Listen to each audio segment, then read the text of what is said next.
Well, hello, everyone. Welcome to the Path 11 podcast. I'm so happy that you have tuned in and you are listening. Now, if you're listening in the month of April of 2021, you are going to hear a lot of podcast interviews with presenters at the Sacred Sexual Music Festival. So Path 11 Productions has been chosen to bring this festival to the world. We are going to be live streaming it. It is a virtual conference this year due to the pandemic. And I am trying to get as many of the presenters on the Path 11 podcast to talk a little bit about what they are going to be presenting and teaching at this conference. But I have been pretty excited to be able to bring in a new topic of spirituality, which is also talking about sexuality and intimacy as being a human being here on this earth. Now, we are going to have Sheryl-Dawn Watson on the show today. She is a womb coach, sexual awareness and intimacy coach, and body-centered therapist. She's from Vancouver, Canada. So a lot of the presenters are from Canada, which is where the festival usually takes place in person. I know we have a lot of Canadian listeners out there.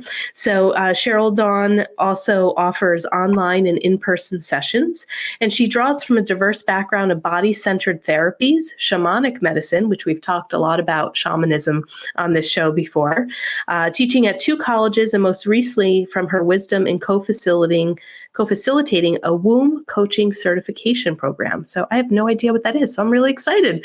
Really excited to talk to you today, Sheryl. So welcome to the Path 11 podcast. Thank you, April. Yeah. So tell me, how did you get into some of this work and, working with sexual awareness and intimacy, and then all of a sudden, this womb coaching. So I got to hear about that too. Yeah, so how I got into this kind of work was actually doing some of my own personal healing. So I didn't even realize the depth and magnitude that I was holding trauma from my childhood, from my early adulthood, and just from the cultural ways that we're held.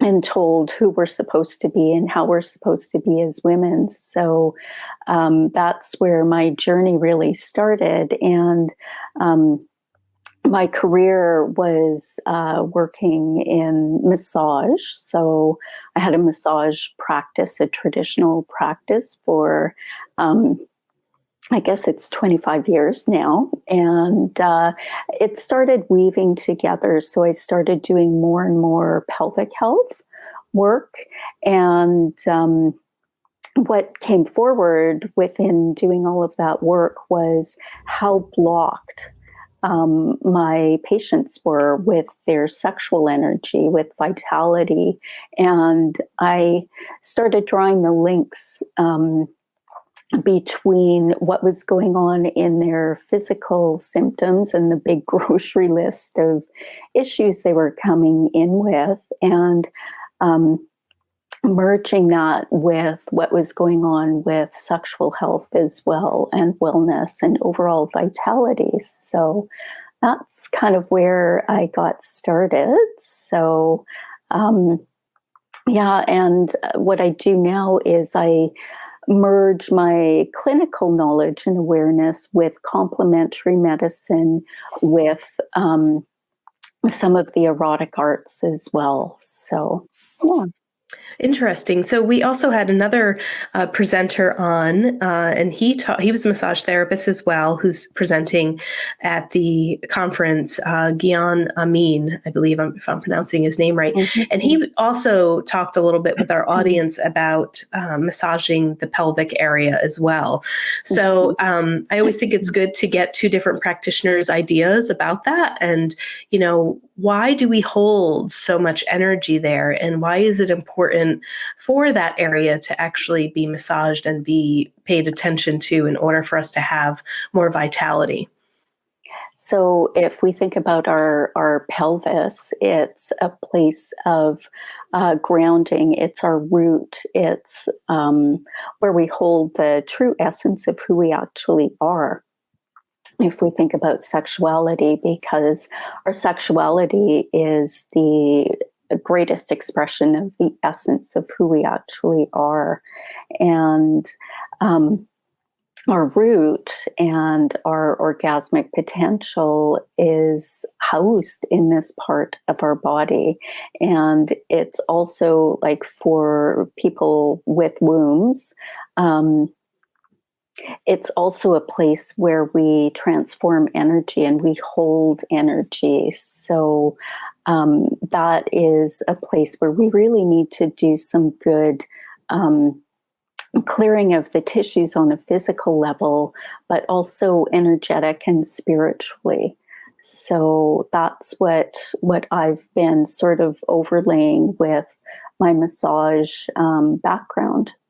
Great. Well, and congratulations for the amount of years that you have been in massage therapy, because I have heard, and I have a lot of friends who are in massage therapy too, but that some people just physically can't even last Mhm. 5 years more. Like that sometimes is either the burnout, the cutout date for massage therapists. One, I think if maybe they're not doing their own personal work, but two, I know a lot of physical injuries can happen with shoulders and hands and, arthritis and stuff like that. So I think people that really do make it past that are really doing good work on themselves, as well, and allowing for that longevity to happen, because it can be rare to find people that are in the massage field for as long as you've been in there. Yeah, it really is kind of stunning. And as a tiny person, I've had to learn how to change how I work, right? And really adapt. And that's another reason why I'm doing more of the coaching, and I'll bring in the body-centered therapies that I do as well, but it's not going to be an hour and a half of full-on hands-on. There's going to be the coaching and the pieces of self-responsibility and really grabbing onto our healing. And I'm there as a guide, but it's your body, it's your life. How can I support you to get where you want to go? Yeah. And what issues do you find your clients are bringing to you? Like specifically, what are you helping people with? Do you know, since the pandemic, what I've really noticed is that the landscape has opened up for people to be working with some of the pieces that are woven throughout their lineage. So really, people are much more aware of the patterns that have been running in their family, right? It's often not just showing up here with you now. And I noticed these with my patients when I was doing fertility work with people. And it was like, oh, there's this history of miscarriages or whatever it happens to be. And it just weaves through our lineage. And it could be a history of, sexual traumas as well, right? That, it's been from 2 generations back, and now this pattern is showing up again in this person's life who's sitting in front of me. So we really have a broad, full spectrum look at what's going on with a person and why these symptoms are presenting. And then we decide together what is the best approach. So I'll offer up some options of what we could do, and we'll just see what fits for them. Yeah. Great. So can you tell me a little bit about this womb coaching? I don't want to assume that it's just for pregnant people, but as soon as I hear the word womb coaching, I'm thinking, oh, maybe there's something having to do with fertility or pregnancy, and I could be totally wrong. So what is it? So it could have to do with pregnancy and fertility, but it actually, the base of it has nothing to do with that specifically. So I'm co-creating this womb coaching program, and it's a 6-month program, and we are 9 weeks in, and the amount of healing that people are doing in that circle is jaw-dropping.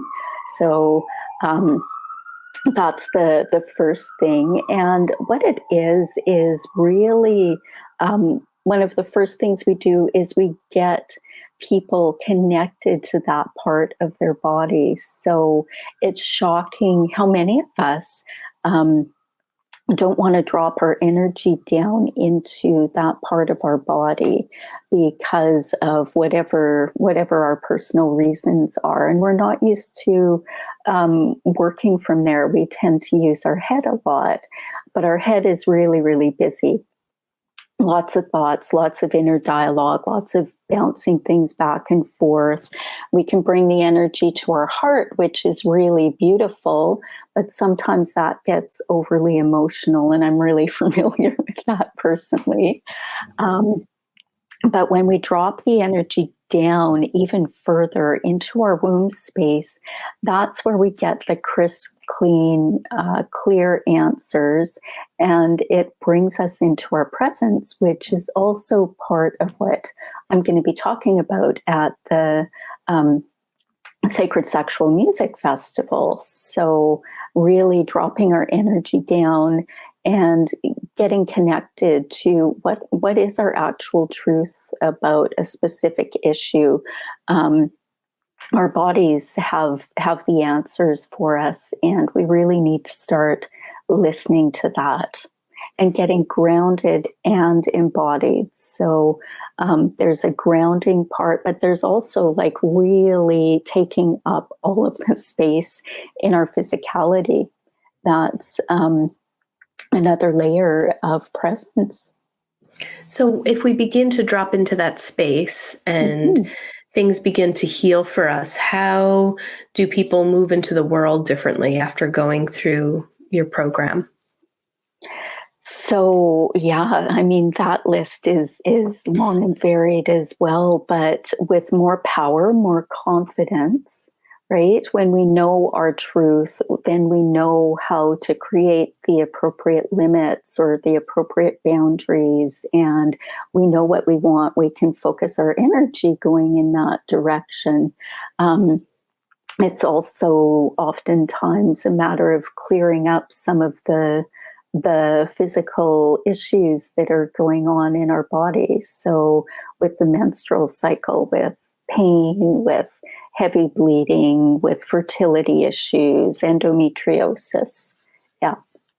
Okay, so for people that are suffering with that, for women who are suffering with that, going into the womb and doing this work, you've seen people actually heal those physical ailments or those issues with their menstruation and endometriosis and things of that sort? You know what? It's remarkable, and it's not like one session and everything is all better, right? It is a practice, and getting down and getting through all of the layers of what brought a person to that issue. Right now, what I can share about one of our participants in the workshop is that she has had extreme pain and discomfort with her cycle since she was 11. She has endometriosis, and in 9 or 10 weeks, she has really shifted things. In her last cycle was a breeze compared to where she's been before. So yeah, it's quite remarkable, and she's doing her work, right? So some of it is a bit of heavy lifting. It's not all easy peasy necessarily, right?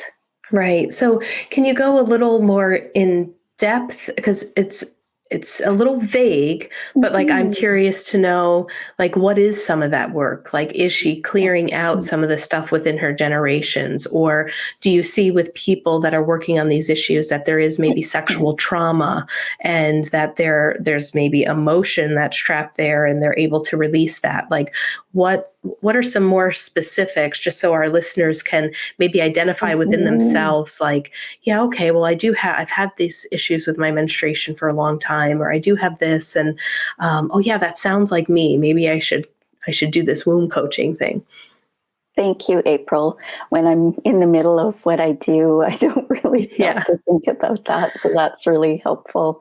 So one of the things that we've had her doing is she's very animated and very lots of energy, talks really, really fast. And we've helped her to bring her energy down and slow it down in her body as she drops down into that space. So she's had a bit of a battle with that part of her body because she's been in pain since she was 11, right? So we're helping her to step into that space that has not been comfortable for her. And within that, she's healing some pieces of sexual traumas. She's healing some of the emotion, and she's finding her way through the pain and finding what is underneath all of that, right? So there might be layers of fear, there might be layers of anger. And then what is underneath all of that? She's finding a lot of power underneath all of that. She's also working through some layers of what she's been told about what it means to be a woman in her family. So yeah, there's a lot of different layers. Great, good examples. And how about what have you seen with people or women that have struggled with infertility? Do you notice a theme or a pattern? Or, because I'm assuming that really you're working with some of the emotional components of things that manifest physically for us. And I know that if we had an in vitro doctor or somebody like that, they're going to take more of this medical look at why people, struggle with infertility. But I mean, I've seen a lot of people do emotional work and then all of a sudden they're having babies. So I don't think it's necessarily all science here. But have you seen in your practice any sort of theme with women that struggle with infertility that you can make a connection with? Absolutely. And I mean, it's not just one theme, right? Like there's a lot of different themes. So if I was to share the work that I'm doing with one woman in my practice right now, they've been trying to get pregnant for a number of years. She's probably early 30s, super, super healthy and fit. And there's no explainable reason, right? And, they're looking at their options with fertility, IVF as well, right? So they're looking at all possibilities. But what we're working on right now is her fear of getting pregnant. So she really wants a baby, but she's really fearful of getting pregnant because she grew up in a very Christian family, and she was recalling this incident at church where a young woman got pregnant and she wasn't married and all of that. And there was so much shame.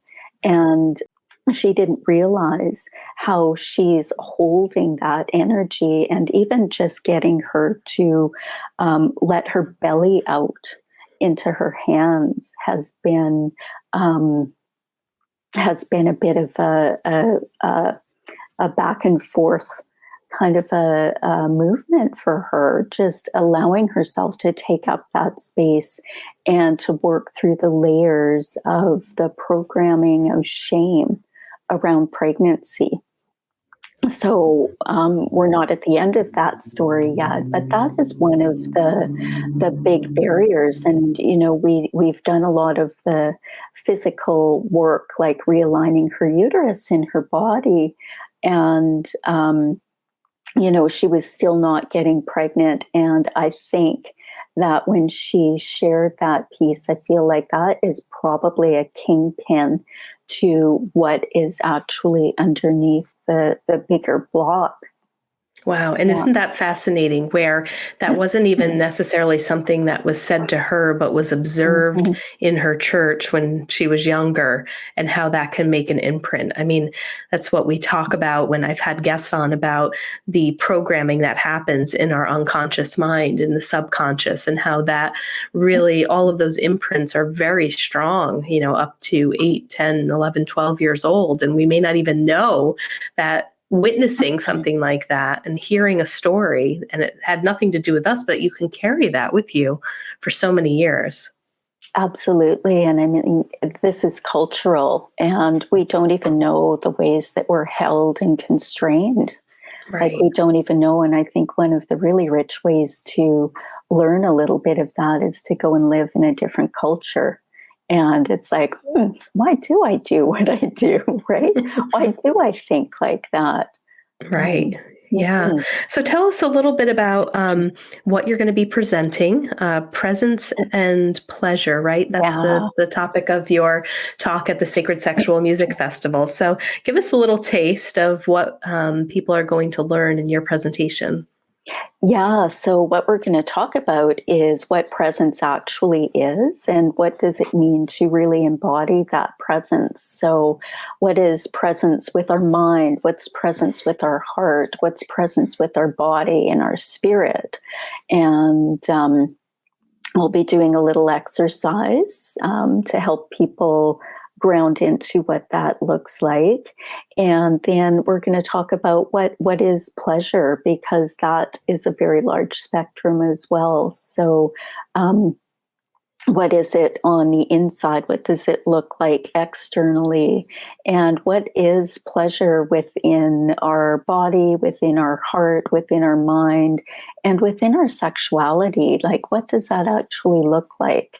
And bringing it back to the self, because I think so often when we talk about pleasure or sexuality, we connect that with another person, and really it all starts and ends with us, quite honestly. So I'm excited about that.